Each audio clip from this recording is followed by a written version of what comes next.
Hai, balik lagi bareng gua Mahendra di Kimia Asik. Oke, jadi kali ini gua bakal bahas prediksi soal UTBK Kimia. Soalnya ini nih gue dapetin dari ruang guru, linknya itu ada di deskripsi. Gue juga udah susun dalam bentuk PDF-nya, biar lebih gampang dilihatnya. Linknya juga ada di deskripsi. Oke, mungkin sambil nunggu chat dari Doi, bisa kali ya kita ngerjain soalnya ini bareng-bareng. Oke, mending kita baca aja yuk soal yang pertama. Oke, kita mulai dulu dari soal nomor satu ya. Kita baca dulu nih dari soal yang nomor satu. Unsur xenon merupakan golongan gas mulia yang sukar berikatan dengan unsur lain. Namun, seiring berkembangnya teknologi, ternyata dapat dibuat senyawa dari unsur xenon dengan unsur paling negatif fluor, yaitu xenon tetrafluoride. Geometri dan tipe hibridisasi pada molekul xenon tetrafluoride adalah yang pertama kita lakukan di sini adalah membuat konfigurasi elektron dari xenon. Oke, kita buat dulu ya.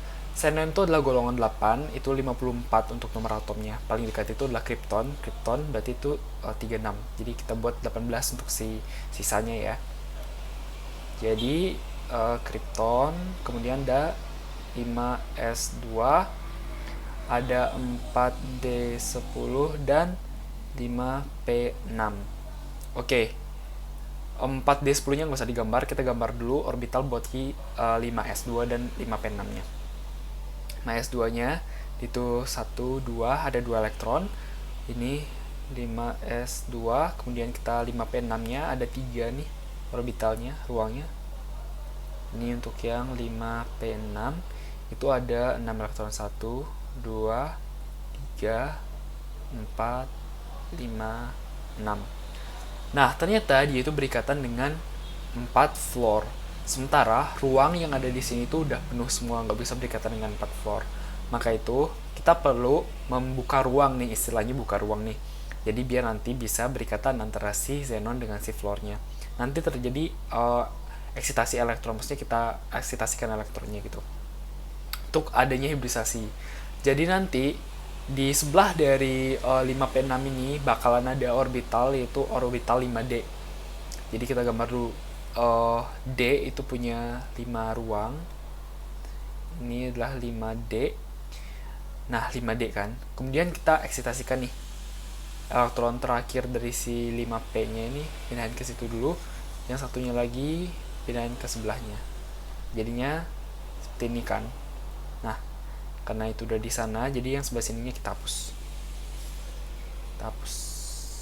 Oke. Jadinya di 5D itu ada 2 elektron nih, ada 2 nih. Kemudian di 5p6-nya itu ada 4 elektron, di 5s-nya itu ada 2 elektron.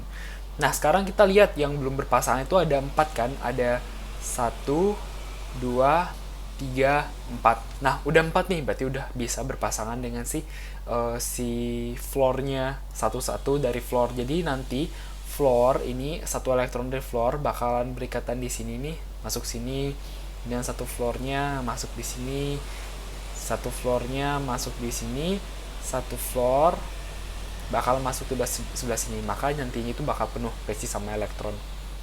Sekarang kita hitung nih, ada berapa banyak orbital yang terlibat. Ada orbital S-nya terlibat.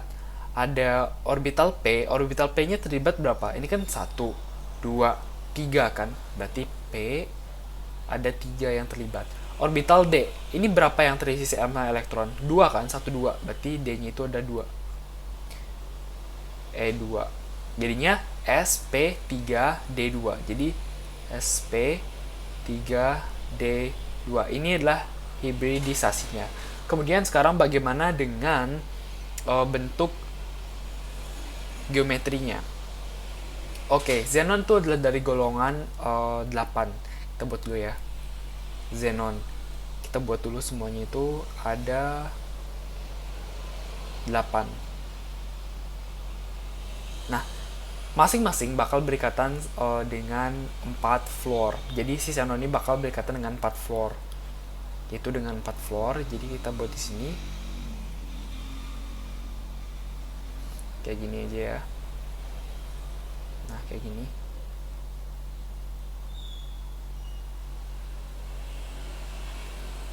Nah, bentuknya ini bakal bagaimana? Apakah bakalan tetragonal, apakah segi 4 datar, atau bagaimana? Oke, kita buat sekarang ya. Bentuknya itu adalah 4 dari elektronnya ini bakal berikatan nih, 4-4-nya itu bakal berikatan sehingga menyisakan 2 pasangan elektron bebas. Sekarang kita buat ulang nih. Se kita buat dulu nih. Ada 2 Pb. Berarti sisanya di sini F F F. Nah, kira-kira bakal kayak gini bentuknya, teman-teman. Nah, bentuknya itu adalah segi 4 planar. Bentuknya itu adalah segi 4 planar dengan hibridisasi sp3d2. Karena ini pasangan elektron bebasnya ini nggak boleh deket-deketan karena mereka itu memiliki energi tolakan. Jadi, jawabannya itu adalah segi 4 planar dengan sp3d2. Jawabannya itu adalah A.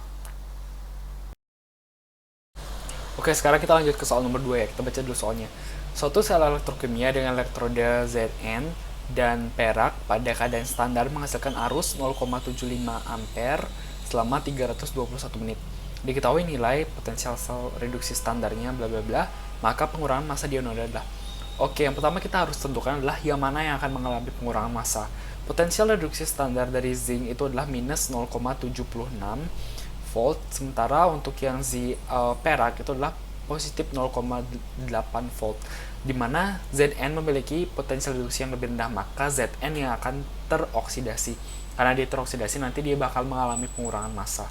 Oke, kita udah tahu nih, berarti kita udah tahu bahwa si Zn ini yang bakal mengalami pengurangan massa. Selanjutnya kita adalah menghitung dengan hukum Faraday yang udah pernah dibuat di video sebelumnya.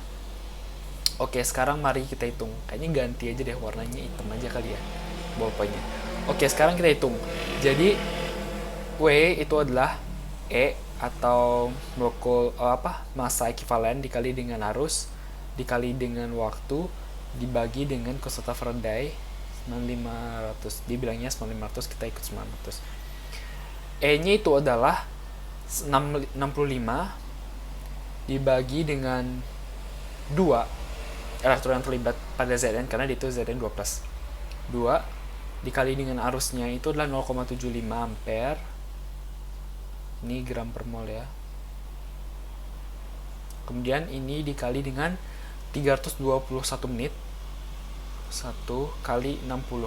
Kan dia diubah ke detik dulu.